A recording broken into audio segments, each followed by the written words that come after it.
And now to a Local 10 investigation. Pipe problems continue to plague Fort Lauderdale. Just this past weekend, a water main ruptured in the New River. But it's recent sewage spills that not only create such a terrible stench, but health concerns as well. And that has residents crying foul about the impact on their community. And Local 10 investigator Amy Viteri digs deep into the city's handling of this ordeal and how the state's environmental officials are now responding. It shouldn't have happened. You know, we're not a backwater town. We're Fort Lauderdale, Florida. In Fort Lauderdale's Rio Vista neighborhood, the disruption continues more than 2 months after a string of catastrophic sewer main breaks.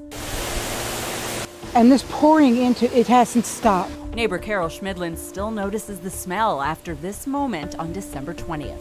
That was an absolute shock to see that much raw sewage. It was the second break affecting this community, spilling nearly 78 million gallons of sewage, much of it pouring right by her house into the Tarpon River.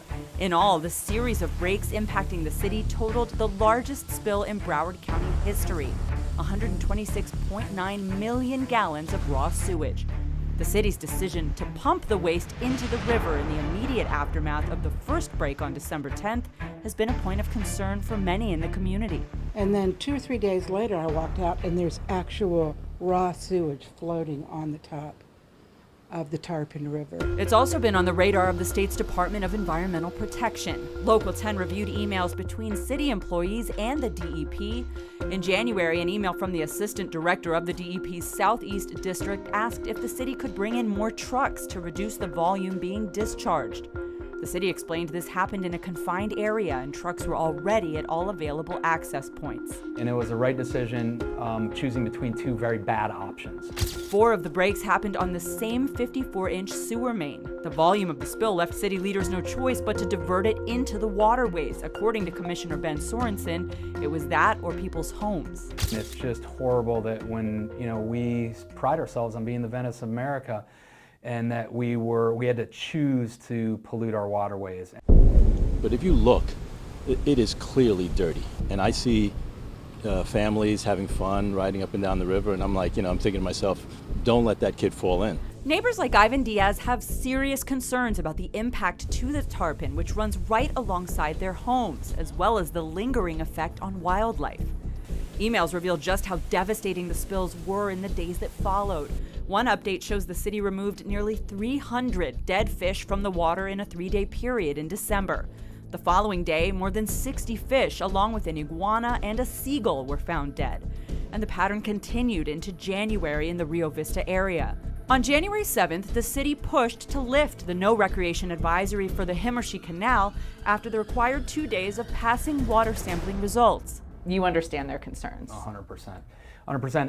And we can do a better job of regularly testing the water. Diaz understands the city's decision. Here, and it's pretty far up, very high up. The sewage made it up to the front of his home, but not inside.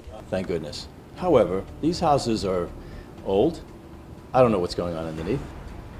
So it could be a party down there. Sorensen says the city was aware of the delicate state of this pipe and had begun plans to install a new parallel line and repair the existing one just 2 weeks prior to the devastating December 10th break. Who made these decisions over the years? So, this pipe probably should have been replaced 15, years ago. But the information on its vulnerability was there that long ago. It's been there for a while. This is like whack-a-mole. It will be another break.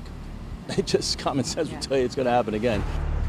Commissioner Sorensen says the city is also looking at the impact development has on their fragile infrastructure, but says the city has already tripled the impact fees developers need to pay in order to create investment into the system they will be using. Amy Viteri, Local 10 News. $200 million in bond money to invest in infrastructure and has a $1.4 billion need in total long-term investment to make needed repairs.